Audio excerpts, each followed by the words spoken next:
Well, okay, if you can, I want to do two more things, since I know this is a crowd that will appreciate this.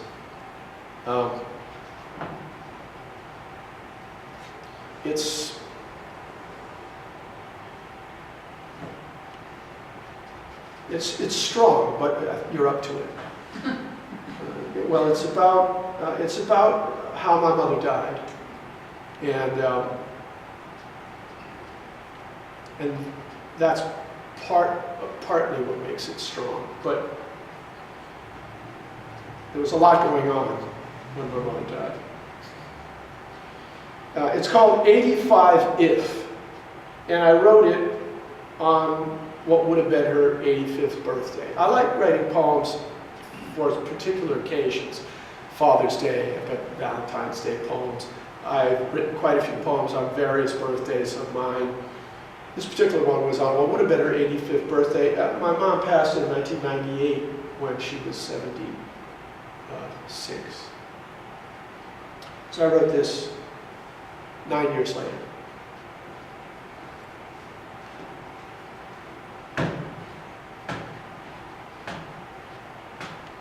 The whomp of iron on cotton. My left arm descended in a shallow arc that lulled me, affording comfort in the repetition. I stood where I have seen her stand at least 1,000 times, over the ironing board that folded down out of the wall beside the coat closet in the front room. Silent, she sat off to my left. I moved a chair, the one she'd never used until her sickness drove her into inactivity, from the far wall, so she could see the set, the one she'd never watched, more easily. And it cut down the number of her steps, the ones she had to take so slowly now, to get there from the kitchen.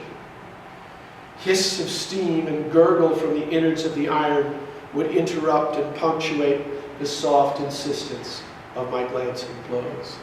I worked the surfaces with care, wagging the tip around the buttons, down the collar seams, and revving up the smooth expanses of the front and back. The easy busyness, a blessing I saw now she had enjoyed for all those years when I had watched her iron. The spray starch sputtered. I put down the can and dipped the iron's tip down to the spots of wet. Repeated questioning ensued. I pressed until the surface gleamed again. I folded up the shirts when I was done.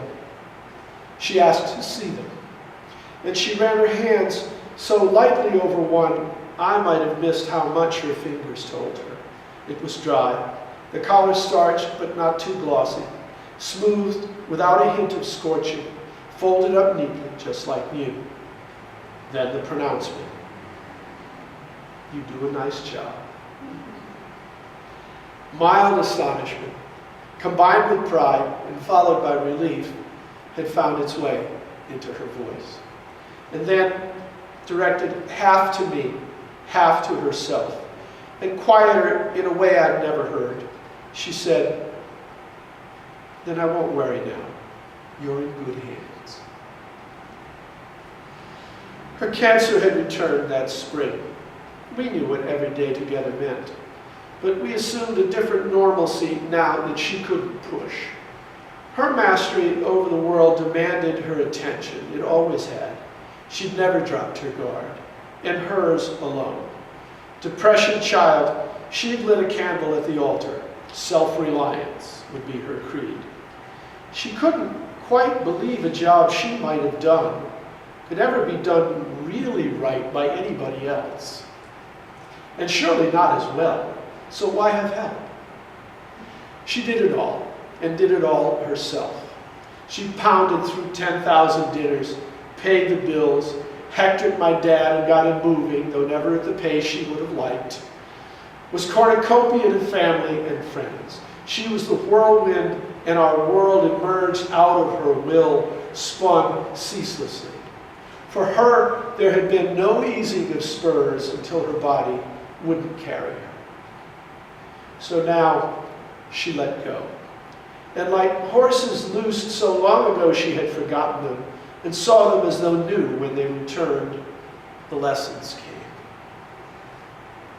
I think she was surprised to learn how trusting me to do for her, after a lifetime mine when it had been the other way around, would make her feel.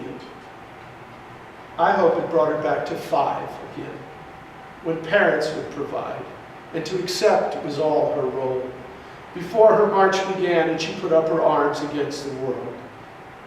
I know it was a lesson learned in time to let her turn to me to help her die. For later, in the hospital, weeks after the doctors told me any time now, days before the end, I at her bedside, by ourselves, she said,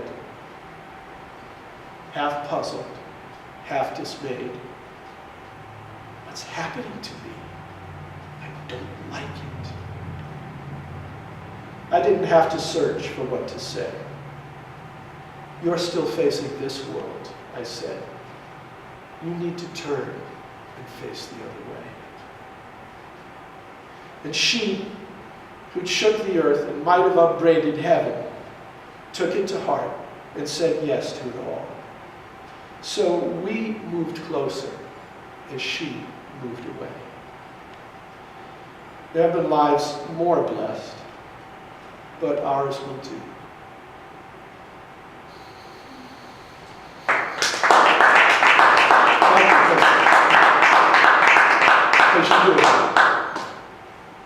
I was very, very fortunate to have had that opportunity.